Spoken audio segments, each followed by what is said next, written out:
Hey Virgo, how are you? It's me, Lauren B. Welcome to the Untitled Tarot. As always, Virgie, these readings are timeless. So when you get here is when you get here. And there will be an extended tier reading. The link is going to be in the description box right down below. I want to pray and then I want to get into your downloads because they're a little interesting today. Father God, thank you for bringing me and my Virgos in today. I ask that you give me wisdom, clarity, and discernment to deliver these messages accurately for Virgo's highest of love, light, alignment, and assignment. We praise you, we love you, we thank you always to the utmost high. In Jesus' name we pray. Amen. Amen, Virgo. Roommates. Okay. Virgo, okay. So, I'm hearing words for you like research and development. Research and development. So, it seems like there's something that you're feeling really studious. You're trying to figure out something. You're trying to learn about something. You're trying to learn about it and do it kind of simultaneously, but it feels very academic. And I'm hearing the words like expansion. There's something about you wanting to expand your skill set or expand your business or expand something that you do or something that you know about. But the way you're going about it, again, it's very cerebral. It's very academic.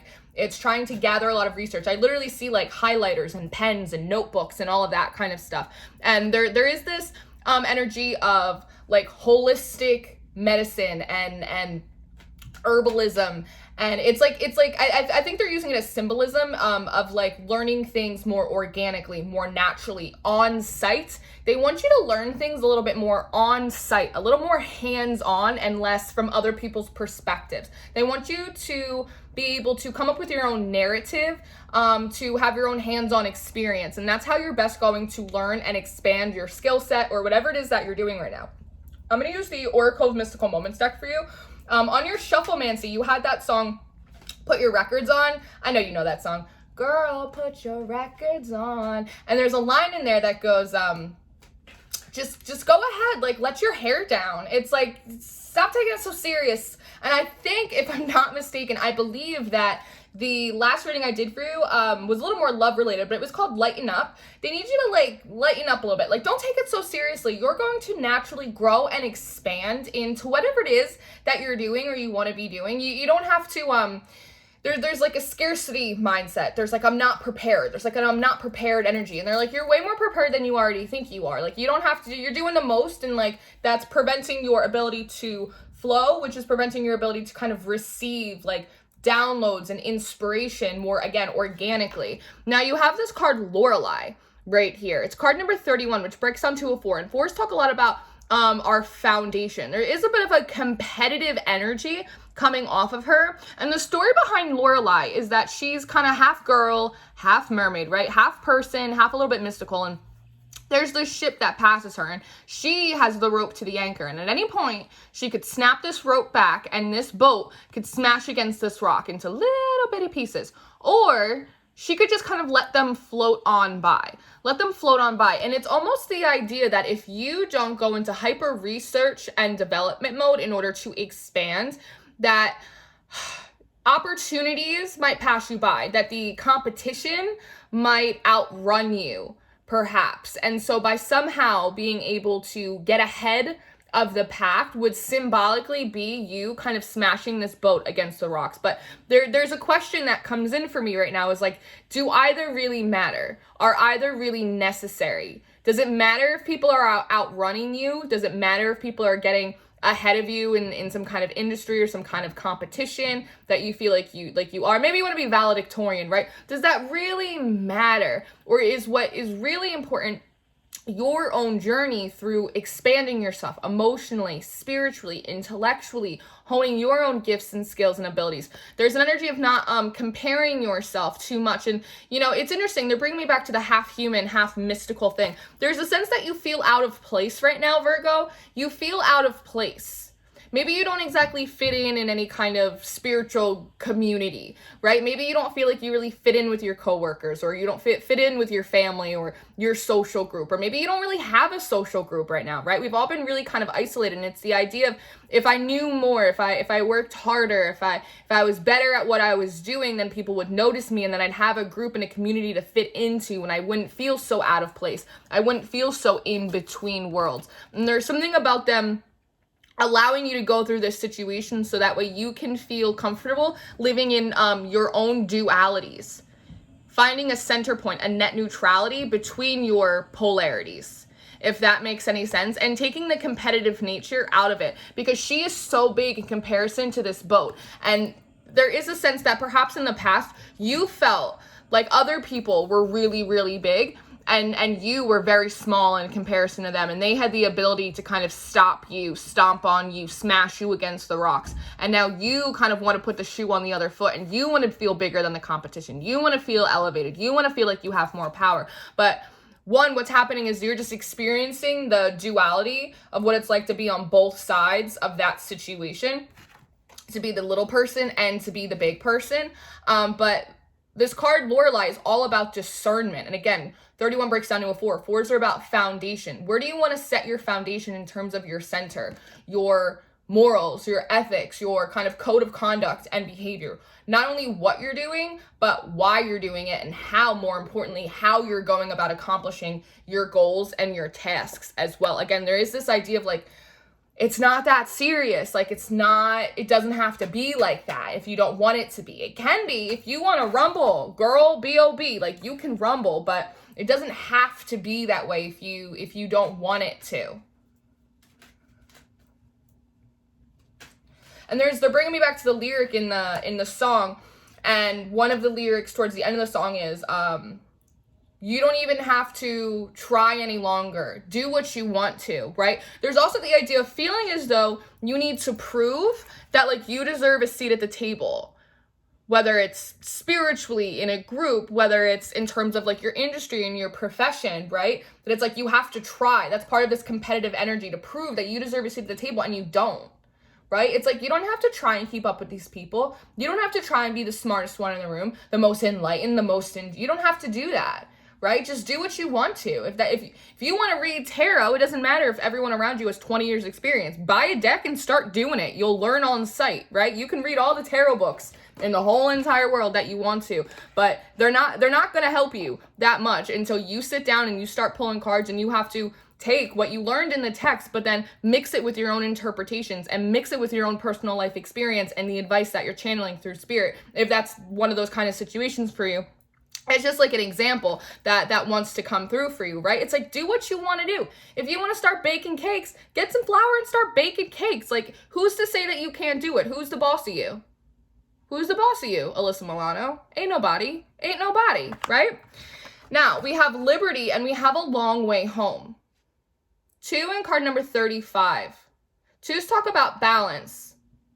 And 8s talk about infinite potential, but they also talk about karmic cycles. And what's interesting is both of these cards came out in reverse. So there is this idea that you're not feeling particularly liberated right now, right? Like this girl, she's stuck on a rock. She doesn't have legs, so she can't just walk away. And she doesn't have gills, so she can't hop in the water and swim away either. Again, stuck in between two worlds. Maybe you feel like you're in a holding pattern right now, Virgo. And so it's the idea of like, if I'm backed into a corner, I got to fight my way out a little bit. And not feeling super liberated, free to move forward, free to have the momentum that you want. But what's interesting in this card is that there's a little dove inside of this bird cage right here, right? But the door is open, and it's the idea that it'd probably be really hard from this kind of upside down perspective for this dove to fly out of an upside down cage. But if you were to turn it upright and change the perspective that you are liberated, you are free to do what you want to come and to go and to learn and to grow, and you don't have to sign in on anyone's attendance sheet in order to do so. Right? That by doing that, you allow this peace, which is what doves represent, a greater access point to be released into your life, right? Again, having that more of an organic flow state in whatever it is that you're doing and that you're trying to accomplish, and just the general energies that follow you throughout the day, right?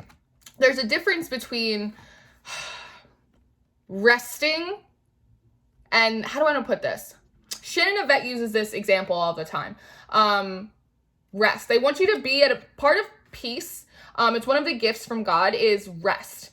And so resting is not the same as laziness. You could be sitting at work and be completely at rest. I'm working right now, but I'm at rest. I'm at peace. I'm in a flow state. I put my thing down, flip it and reverse it, right? But you could also be sitting on the couch in your fat pants with a bowl of popcorn watching TV, and your mind could be rushing and racing and stressing out. So while physically it looks like you're resting, you're actually in like a hyperdrive mode. Whereas there could be moments when you're actually working, researching, developing, expanding, doing your thing, right? But being in more of an organic flow state where you feel peaceful and you feel comfortable and you're just letting things kind of happen as they're meant to, right? And you're not feeling super competitive and in that hyper stress, dopamine, adrenaline kind of thing. Sometimes we become addicted to stress.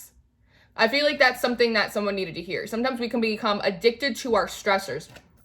And so, just by kind of flipping this up, right, changing that perspective is going to allow a greater sense of movement, right? You're not actually as stuck as you think you are. A lot of this is the perspective that there's more for you to push against than there actually is, because you also have It's a Long Way Home card, and you have it in reverse. Again, and this is very much a card of travel. It's this big hot air balloon. And there is a sense that you want to move. You might actually want to move locations, because not only is this big top air balloon, but there's like a whole castle on it too. It's like wanting to pick up and move everything and feeling as though you're not able to do that. It feels like a big timeline shift, right? You haven't felt free or liberated enough to move into the new timeline yet. And it feels as though it might likely only be because of this energy that you're sitting in, right? It's feeling like you have to be more on the offense, right? You have to kind of get them before they get you. You have to outread them, outscore them, outrank them, outrun them, when that's not really the case. And what it's doing is preventing your ability to have a greater flow of creativity, right? And kind of stifling up that energy does affect your ability to move forward. And it does affect the amount of flow and abundance that wants to come in for you as well, because God can't bless you when you're in kind of that sort of panicked mode, because you will squeeze the life out of your blessings, right? He likes to bless us at a place of rest. So that way we're like, that is wonderful. And then you can go forward and you can send it back out. Send that blessing to someone else, because you're not so afraid that you're not going to get another sort of stream of blessings coming in. I don't know if that makes any sense. There's also this elephant. There's this elephant on this balloon, and this house looks like it's made out of a chessboard. That could be just me, but that's my business. So again, in reverse, it feels as though you don't feel like you're like winning the game of life. It doesn't feel like you're kind of winning the chess match. They're showing me that show, The Queen's Gambit. I didn't watch that show because I got a funny vibe of it. But they're showing me that show. Some of you, what is that? What do they say? It's like there's a fine line between genius and madness. There's a fine line between genius and madness. There's also a fine line between enunciation and stuttering. So there is something about you're driving yourself mad, that you actually have a lot of really ingenious ideas already and that want to continue to come in streamlined for you to be downloaded, but you're driving yourself mad trying to research when you know that you work best hands-on, on site. So there is something about that as well. And elephants, for me personally as a reader and just as a person, it indicates God. It indicates the divine. So this is feeling as though almost maybe not feeling super supported by your spiritual team, by the universe, by God, right? Not feeling super supported, like they don't have your back. Like if they really wanted you to move forward, they would just have you move forward. And it's not that they don't want you to move forward, but they can't have you move forward in this energy, right? Because they don't want you to take that competitive spirit that I'm not enough, so I have to do more, that I have to prove to them that I deserve a seat at the table. You can't take that over in there, because moving forward with that kind of energy, again, we become addicted to the competition. We become addicted to the stress, and it will never be enough. You'll upgrade, you'll advance, right? And that won't be enough. And then you'll have to maintain it, and then you'll have to grow it, and then you'll have to maintain it, and then you'll have to grow it. And eventually you'll just burn yourself out, and you won't want to do what you're doing anymore, even though you actually do love it, and you have a lot of ingenious ideas about it and a lot of beautiful ways to contribute to whatever this is for you. House of Flowers, it is this constricted energy that you feel. 36, that breaks down to a 9. 9s talk about the inner work. That's why 9s are personal and 10s are collective. And again, it says House of Flowers. It's the idea that it's like you feel yourself blooming, you feel yourself growing with potential. It's all blossoming out, but your circumstances are kind of sandwiching you in.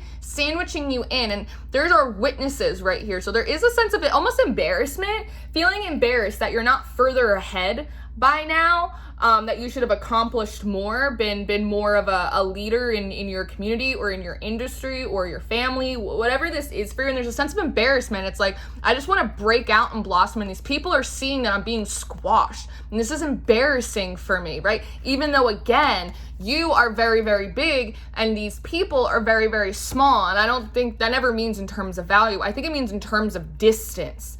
In distance, it is kind of lonely at the top, Virgo, but this spiritual journey that we go on can be an incredibly lonely process. And it's the idea of just wanting it not all to be for nothing. I don't want to go on this spiritual journey and spend all this time by myself and working on all of these things and working on all of these projects and no one even get to see the fruits of my labor and see what I was able to do and accomplish for myself.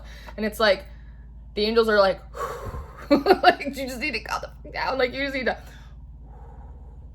you don't have to try any longer. Do what you want to, Virgo. Girl, put your records on. And they're like, you need to go for a walk. You gotta do something. You gotta relax. I'm not gonna tell you what to do because that's your business, but it's strangling you. It's absolutely crushing you. And it's not the circumstances, it's not the situations, it's your perspective on it. Feeling like you're never gonna get back to good. Like you're never gonna get back to good. Now they're playing, what is that? Is it a Goo Goo Dolls song? Back to Good, or a Matchbox 20 song? Back to Good? It's for someone. You have the gift underneath that. Card number 23, which breaks into a 5. 5s represent change, but they also represent conflict. Changes also often create conflict within us. And there's a change in your gifts, or at least the way that you utilize them. And I think that is what is happening here. It's the idea that you want to expand your gifts, your abilities, your skill set. Even if it's not spiritually, this could be like in terms of very practical work. Like I'm trying to use an example. Like I was a bartender for 10 years almost, right? I want to become a manager, or I want to work for the wholesalers, or I want to expand, right? But there's something, a way that they want to change the way you use your gift. And that it might be the thing that feels crushing or conflicting to you, or limiting to you, because perhaps you had an idea of how you wanted to use your abilities, your skill set, and intuitively you're getting the sign that you're supposed to be using them in a different way than you had previously expected, and you're losing your shit a little bit about it, right? Again, they're bringing me back to the bartending thing as an example, that, maybe I wanted to become a manager, or again, work for the liquor sales. I wanted to be a liquor rep as opposed to a bartender, but in actuality, again, they're giving me an example. Maybe what they wanted me to do would become more of a cocktail curator, actually work on developing cocktails for the menu when I wanted to sell the liquor. Whoa, a lot of bird. That's a mockingbird. You feel like the universe is mocking you. You feel like the universe is mocking you. But the thing about mockingbirds is that they're the most innocent bird because they don't do anything except for sing for the pleasure of others. They don't bore holes in your house. They don't create any conflict. That's why it's a sin to kill a mockingbird. If you read the book, you know that. Right? So again, it's the idea that you feel like the universe is mocking you because they're telling you to naturally allow your gifts and your skills and your abilities to expand in perhaps a different direction than you had thought that it was going to be. You feel like they're mocking you, but what they're actually doing is creating a sense of innocence and purity in what you're doing that is actually going to work out way better for you than you're actually realizing. There's a change in the way that they want you to utilize your gifts, and it feels like they're showing me Russian dolls. There's a gift inside a gift. If you can Put your records on, go for a bike ride, have a cocktail, have a ginger ale, namaste your ass down a little bit, try and go with the flow a little bit, stop working off the syllabus and just work off the energy. There will be a change in the way you're utilizing your gifts, but in that you will find another gift. Again, Russian doll, a gift within a gift. That there's going to be something in the process of you doing that is going to help you aid you in the development of what you're doing. Something, you're saying Easter egg. Easter egg, there's like an Easter egg that you're going to find that is going to be very exciting and very interesting to you. It's almost like throwing you a bone. It's like, I don't want to do this way, but fine, I'll do it. And then you start to do, ooh, I just saw 3 birds just fly by. Y'all, you better listen to me. You better listen to the Lord. But like, I don't want to do it this way, but I'm going to work the program. Universe, fine, angels, I'll do it. So you go and you start doing it, and then you find something in it that you're like, ooh, that's exciting. I didn't expect that there. There's something, that's how it's kind of coming through. They're bringing in another example for me of TikTok. They were trying to get me to do TikTok as form of expansion for myself for a while. And I was like, no, I'm not going on TikTok. That's the dumbest idea I ever heard. And they were like, go on TikTok. And I was like, fine, I'll do it if you want me to do it. And then I did it. Turns out I fucking love TikTok. Easter egg. Turns out that's a whole other platform where I can teach people about tarot and the ethics of spirituality and all of this fun stuff. And actually, I love it, and it's going super well for me. And I didn't want to do it because that's not how I wanted to expand my skill set, right? This was like a month ago.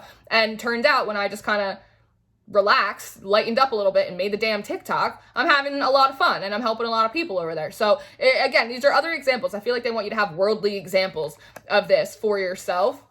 But with all this red, there is a triggering moment, but there also is a swan right here. And swans talk a lot about emotional reflection, that after the fact of this, upon emotional reflection, you'll actually kind of see what they did and why they did it, and how this small redirection is actually working out much better for you than you had thought. And it's much better than the direction that originally was planned for you. Yeah, Sea Witch in reverse. This is all about fun. You're going to actually realize that you weren't having a whole lot of fun doing things the way you were doing them before, and that continuing on that path of feeling like kind of competitive, or that you had to outrun, or that you had to prove yourself to anyone. Like, they sign in your attendance sheet at the end of the day, right? That you weren't, not only were you not really having that much fun, but you were going to set yourself down a long course of working harder as opposed to smarter. And really continually stealing bits of joy out of your life, because that's what this card is. It's connecting with your inner child and having joy.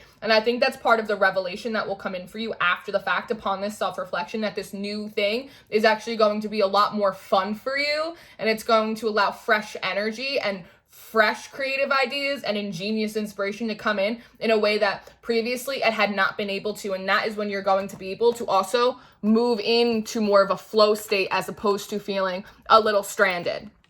So Virgo, this is your reading. I very much hope that this was helpful for you.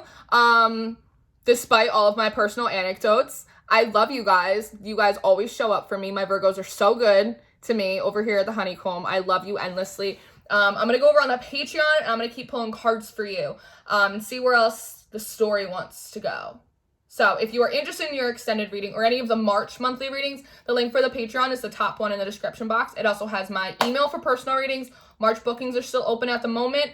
I have all the decks I use on the channel and all of my social media links. And until I see you next time, Virgo, I love you. And as always, stay prayed up, and you stay blessed, and you stay sweet, and I will see you very soon. Goodbye.